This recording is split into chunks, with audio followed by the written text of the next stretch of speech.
I mentioned this in my movement guide video, but still in my level 10 lobbies, I rarely ever see anyone other than a few pro players silent drop. If you don't know what I'm talking about, or you haven't seen my movement guide, there are countless spots in CS2 where if you hold crouch while moving off a ledge, then uncrouch before you hit the ground, you won't make any noise. Try it in your next game. If you throw a nade, then just wait for your gun to re-equip, you're wasting time. You can throw any piece of utility, then manually switch back to reduce the time it takes to bring your weapon out. A really common misconception in CS is that pulling pins from your nades creates a sound cue for the enemy. This is not true. Only the T-side Molotov will do this. Another movement mechanic that I've recently learned how to do is uncrouch at the apex of your jump to get 100% accuracy. A great example of where you can do this is mid on Dust 2. If you want to peek cap but don't want to get destroyed, you can jump and at the apex of your jump, uncrouch so your character model stops moving. Doing this with a flash or maybe a pre-fire could result in some pretty easy kills. The bomb explosion radius on Anubis is really small. So small that if the bomb is planned to default on B, you can be in temple here and take non-lethal amount of damage when it detonates. This is extremely useful if you want to make sure the enemy team doesn't catch you exiting the bomb site, or if you're CT and you want to catch an exit or two. On the flip side of things, ancient bomb explosion radius is extremely big. Like way too big, like way above average for anyone's standard. So be cautious.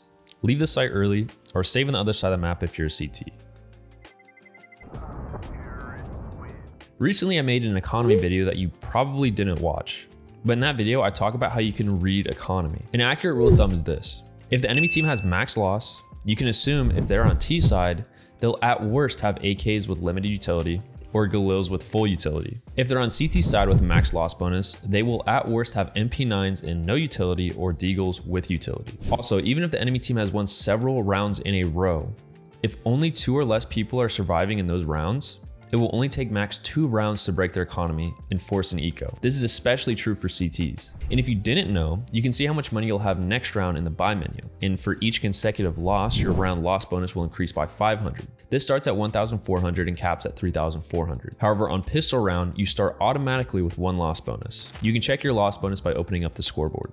Do your team a favor and start accurately calling out how much damage you think you did, instead of just saying he's lit. If you watch any of my streams, every time I die, I accurately call out exactly how much damage I think I did to someone. Doing this consistently right will take time and sometimes you'll be wrong, and that's okay. On the subject of knowing how much damage you did, for the love of God, take off damage prediction. I'm not sure who at Valve green lighted this feature, but it's bad. Turn it all off. I promise you, if you keep it on, there are going to be situations where you think you killed someone and you die because of it. Or you think you hit a dink on someone and you didn't, and then inaccurately call out your team that they're one shot when they're in fact not one shot. Stop using Valve DM servers. They're bad and a waste of time. Start using Prac or Warm-Up server. You'll see pros there and you might even run into me. Link to those sites are in the description. I'm not sure what it is in CS2 that gives peekers so much of an advantage, but this game is not played like how CSGO was. And this is reflected in pro play too. The teams that are usually winning are the ones that aren't afraid to peek things and swing into fights. This is also true in your Face It games. The best piece of advice I got from a coach was to stop playing afraid. And once I did that, I started swinging people more often and gained hundreds of elo on Face It. Turn your agent skin off. There's a reason why they aren't allowed in professional matches or ESEA. There can be some situations where your model is more difficult to see than a default one. However, you are more consistently putting yourself and your team at a disadvantage. Some people will get confused when I say this, but imagine this. You're the 8th player on CT and your team is eco'd. You decide to stack a site and you get spotted while they're executing. If they see you and they know that you usually don't play B, they can very easily read that they're walking into a stack. A more common situation, and this is something that I've personally done and seen others do, is call out what agent skin is tagged for what damage. Don't put your team at a disadvantage and take the skin off. You should seriously consider getting a coaching session from a professional coach. The full-time coach for my team, Maestro AI, is Isk, a former tier 2 professional player in EU. I honestly can't recommend him enough. However, if you're looking for someone that's on the same side of the globe as you, I recommend contacting Pol0, also a really good player. Both their contacts will be in the description of the video. If you ever find yourself in a situation where you're low HP and you don't have an AK or an AWP, but you do have a secondary as a Deagle, you should 100% of the time switch to the Deagle. That way, you don't have to rely on the enemy team completely missing you, but instead rely on hitting a nice shot. Plus, it looks way cooler if you went around like that. Something that you'll see m0NESY do often is use decoys while he's opping. If you want the enemy team to swing into you, make them think that they have a timing because you just shot by dropping a decoy. They'll likely swing into you and give you a free kill. If you're hunting for CTs that are trying to save, but you're being sneaky about it, you can actually start running the second the bomb explodes. The sound masks the noise that the footsteps make, and it can be a useful way to catch someone off guard. If you're having a hard time on T-side pistol, be sure to start jumping around corners when you're entering a site. This will quote unquote break the enemy's crosshair and make it easier for you and your team to get site control. Something that Isk, my coach, had explained to me recently is the usefulness of jump spotting. There's so many places in CS2 that allow you to jump spot for free information while remaining safe. If you're playing on Ancient and you get this spawn, you can make a simple play by throwing a smoke off the wall to extinguish their incendiary, and then immediately throw a flash off the wall. This catches so many players off guard, even in higher level 10 lobbies. If you're anchoring A on Mirage, be sure to throw this incendiary for your teammate. If you throw it any other way, you can allow the best T-spawn to spot your comp player crossing. However, if you do it right, it'll be nearly impossible for them to be seen. Also, something that players don't do enough is throw good flashes to support their mid players. Just buy 2 flashes, and after throwing the molly, throw one deep over mid so it blinds any T's running out, and then throw another one that lands over con so your teammates can have an advantageous fight. Whenever I watch low elo demos, I constantly see players reload out of pure instinct rather than when it's actually safe to do so. If you watch pro play, you'll see someone spend half of their mag and then for a long time not reload until it's absolutely safe to do so. There are a few really useful post-plant wall bangs that you can use, especially on Ancient. You should go into a practice match and work on these. Just enable show impacts and see where your bullets land. In the description of the video, I've added console commands that you can use to practice instant Mirage window smokes. Please learn these. If you're wanting to take mid control as a T on Mirage, it's far more beneficial for your team to smoke top con than bottom con. This way, if you want, you can choose to take connector while you safely clear close cat. You don't really need any kind of lineup for this. Instead, you can just bank a smoke off the wall here and see it land perfectly. If you're the first person out when taking mid, be sure to Molotov connector and throw a valley flash. The valley flash isn't supposed to blind cat because cat cannot be there unless they jump from mid window.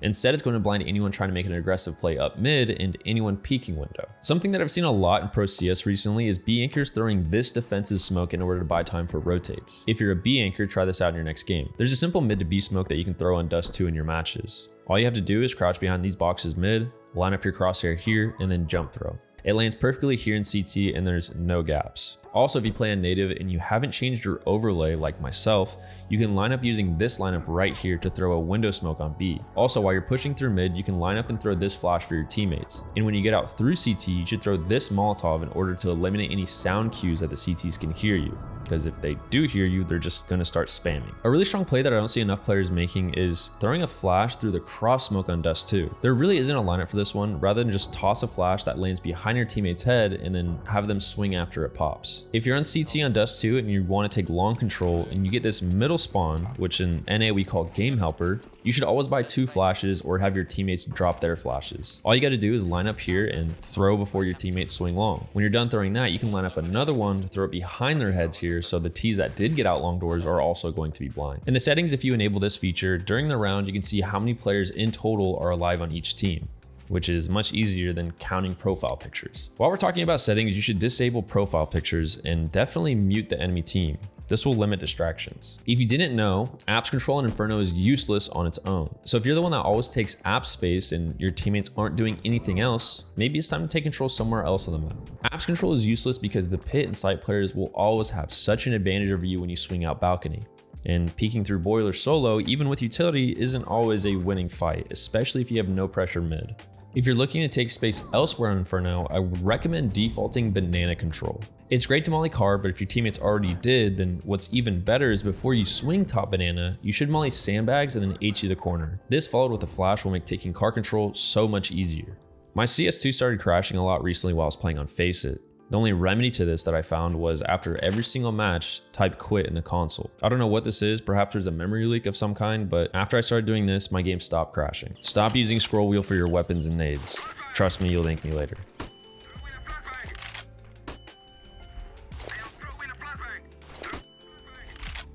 Also, stop peeking with nades. If there's a chance an enemy can be somewhere, assume they are there and peek with your weapon. Stop wasting nades in 4v1 situations. Chances are they're not going to retake the site 1v4, so have your gun out and be ready to get yours. Plus, you'll be saving money going into the next round. Is the enemy team likely saving? Okay, cool. Stop standing around and go hunt them. Players in lower elos do not do this enough. A tip my coach recently gave me was to watch demos of pro players in their CT positions to help improve how I play CT. He gave me a website where I can see where professional players play. Link to that is in the description. If you're not doing it already, you should absolutely start playing your spawn on T side during your default. What I mean by this is not all spawns are the same, and you're going to get better timings based on where you spawn. And on some maps, timings are everything. And with good timing, some plays will become possible when otherwise they wouldn't be. For the love of God, stop buying head armor on CT side. If you know you suck when you use the deagle, start DMing with it. In the meantime, start buying the 5.7 and take close quarter fights on ecos. Seriously, this is the most underrated gun in the game. You should watch pro demos, but you should also start watching your own demo to see how bad you are. If you're unsure how to do so, you can find my video where I describe how you can start watching your own demos. Link to that will also be in the description. Stop playing when you're tilted. Trust me, bro, it's not worth it. Way too often I see players that don't play for the bomb when it's planted for them on T side. Even in Face level 10, I'll see players on Ancient plant default, go long, and lose a round because the CT stuck the defuse. If you want to play in a certain spot post plant, then plant for that spot. Speaking of post plant, if you're a CT and you have a smoke during a retake, smoke the bomb. If you're not already doing this, you'll be blown away with how many times the enemy team will just let you stick a defuse in a smoke. Retakes do not start until you tap the bomb. So the first thing you should do when you get onto site, if you don't see anyone, is tap the bomb. The T's have no reason to fight you until they think you're defusing. If you're in spawn, stop playing hot potato with the C4. Just pick it up and then drop it somewhere your teammates can easily retrieve it mid-round. There is nothing more annoying than having every person on my team just drop the bomb and spawn, so I have to go pick it up and then just leave it for them somewhere else. If you're not already using this boost mid on Anubis, you should. But you can also use this boost on Heaven on A, which is something I didn't know about until last week when I got destroyed. Something that Keisuke, he's like the donk guy, but on Spirit Academy. He does this a lot in his matches. He'll crouch while holding an angle, and then when someone swings him, he instantly uncrouches. I found a lot of success doing this in my matches, and you should try it too. Crouching and shooting can sometimes be a good thing, and if you didn't know, when you're crouched, all weapons are far more accurate, and you can shoot faster with semi-automatic guns while maintaining a healthy weapon spread. This is important to know during pistol rounds or if you're using the deagle. If you're not holding an angle that you should crouch on, then you should definitely always be making some small jiggle movements and not holding an angle so static. This makes you way easier for target to kill rather than someone who's moving. If you want to bait someone into pushing you, you can fake a reload sound. Swap back to your primary and then fight when they think you're mid-reload. However, you should know that halfway through a reload, if you stop, the sound also stops on the server side. A really good strategy you can employ while you're on CT side and you're ecoed is to stack a site, if you can convince your team to do so. But if they don't take the site that you're stacked on, you should fully commit to playing exits. In this situation, your money's already bad and the chances of you retaking the site are extremely low, so what you should do is just take a free rifle and make it out of the round. There's a few plant spots in the game that some people don't realize exist. Like on Dust 2 on B, you can plant on the stone jump here near window. And on A, you can actually plant on top of this box. Another interesting one is planting in the fountain on Inferno. Sometimes during a retake, all it takes is for the enemy team to not realize where the bomb is, and that extra second can mean that you win. I know in a solo queue environment, people don't really want to take timeouts to chat about strategy, but if you're queued with some buddies, I highly encourage calling some timeouts to take control of the game again, or to simply talk out how you should play the following round. There's nothing better than just having 30 seconds for a mental reset and a refocus, and honestly, this has swung games into my favor more times than I can count. Speaking of playing with friends, you should absolutely find some gamers to game with. If you're having a hard time finding some people, you can join the Ride or Die Discord and use the LFG channels. If you end up finding some people to play with, I would also highly encourage anyone watching this to try and form a team to play officials with. The fastest way I ever improved was playing on a team. Having others hold you accountable for your performance and having a group that has a common goal of improving is the best way to improve as fast as possible. If you're not playing on a team, however, and no one's throwing flashes for you, what you can do instead is just pop flash for yourself. And the easy way to do this is hold right click, look straight up, move in the direction that you want to peek, release the flashbang, and then swing after it pops. This will give the person that's holding that angle little to no time to react, and I've gotten a lot of free kills doing this. Something that I discovered when I was watching a Louis CS video on YouTube was that you can actually increase the distance that you throw nades by just tapping left click. For example, if you want to blow open a smoke, all you have to do is just hit your right click, and how you would blow open the smoke, you can also just hit left click a little bit too, just for a brief second, and it'll actually increase the distance that it travels. Doing this properly will actually eliminate the sound cue that HE makes when it hits the ground. And if you think about it, the only time people actually look towards the smoke that they know is about to be blown open is when they hear the HE sound. I ended up doing this a lot in my pugs and ended up getting a ton of kills for free because people just didn't realize they're going to be caught with their pants down.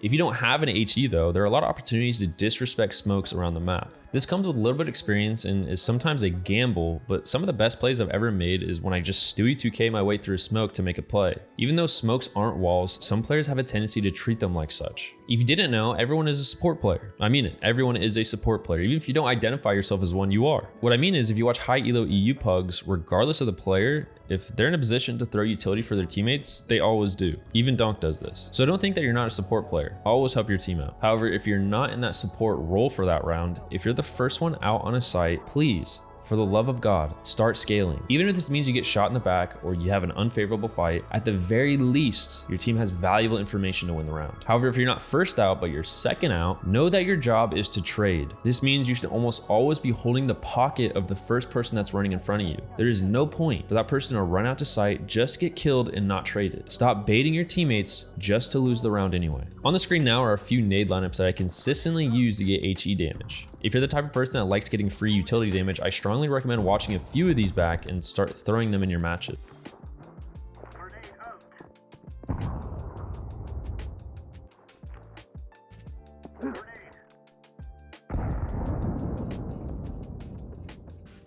This one is kind of a weird mechanic in CS, but if you were to buy a decoy and throw it, it will always make the sound of the gun that you had. Meaning if you were to buy a deagle and then throw a decoy, the enemy team will hear a deagle. So what you can do is exactly that. Then return the deagle and buy an AK. This could potentially catch the enemy team off guard. If you're not interested in watching demos of pro players or watching full VODs on YouTube, what I recommend is something that I used to always do, and that is watch high elo streamers on Twitch or YouTube. You'll be surprised just how quickly you can pick things up with the game just by watching someone play the game. The added benefit of this is entertainment, but watching someone live stream matches and seeing how someone experiences CS can be very eye-opening. Also, watch guides on YouTube. I know this tip is somewhat of a shameless plug, but seriously, there is endless content on YouTube that you can use to learn new things and get better at CS. Also, like, comment, subscribe. Consistency is king. I've said this before on the channel, but it's the honest truth. Consistency will always be the reason why you do or don't get better at CS. You can play for a week straight and train to be better, but it won't really matter. What matters is consistently doing this for months, if not years at a time. Improving doesn't happen overnight. It happens every day. There's no better way to get better at Counter-Strike than to just play the game. A lot of the time people ask me how I get out of a certain elo, or how do I fix this mechanic, or how do I do X, Y, and Z, and honestly, a lot of the time, the answer is to play the game more. Nothing beats experience. And this is especially true if you approach the game with a healthy attitude and an improvement-oriented attitude. All right, that's all the tips I have. If you learned something new, be sure to like the video. Also, before I close out, I want to say thank you to MaestroAI for partnering with the channel. If you want to leg up in the skin trading and investing community, you should check out their website. Link to that will also be in the description. Anyway, if you want to stay up to date with my content, be sure to subscribe and hit the bell to be notified. Thank you for watching.